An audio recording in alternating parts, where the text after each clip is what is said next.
In general, we forensic psychologists, the service we provide today has to do with the interface between psychology, the science of psychology, and civil and criminal court matters.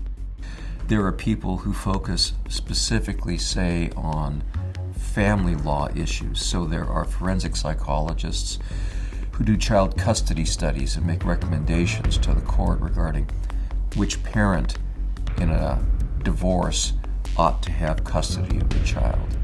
In my field of criminal forensic psychology, mainly what we do is advise the courts and law enforcement agencies at various points in the process of investigating a crime, identifying who committed the crime, making an arrest, determining their state of mind at the time they committed the crime, then moving into trial, talking about any psychological issues that related to their criminal conduct. There are psychologists who do the hands-on practical end of things like myself. There are psychologists who strictly do research. The main difference is the researchers are looking at the kind of work we do and helping us do it better. They're developing tests and protocols that help us identify, for example, psychopaths.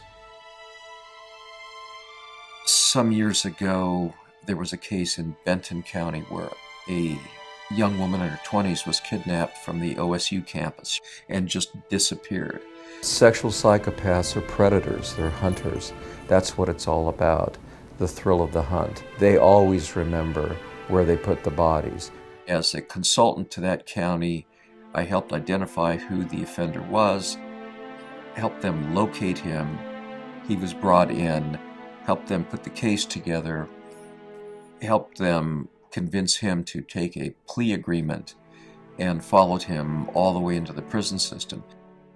Anybody getting into this field needs to expect that. You're held to a very high academic standard. There is so much specialization.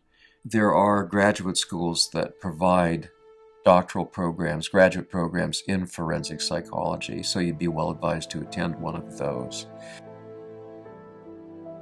The most challenging aspect of forensic psychology probably is the courtroom work, because by definition it's adversarial. You don't just get up and lecture.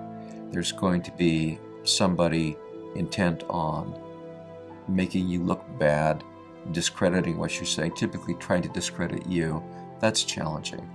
We, more than virtually anybody, know what a jungle it is out there and how scary our world is. And so I basically go about my life a lot different than most of the people I know, because I see the threats they don't.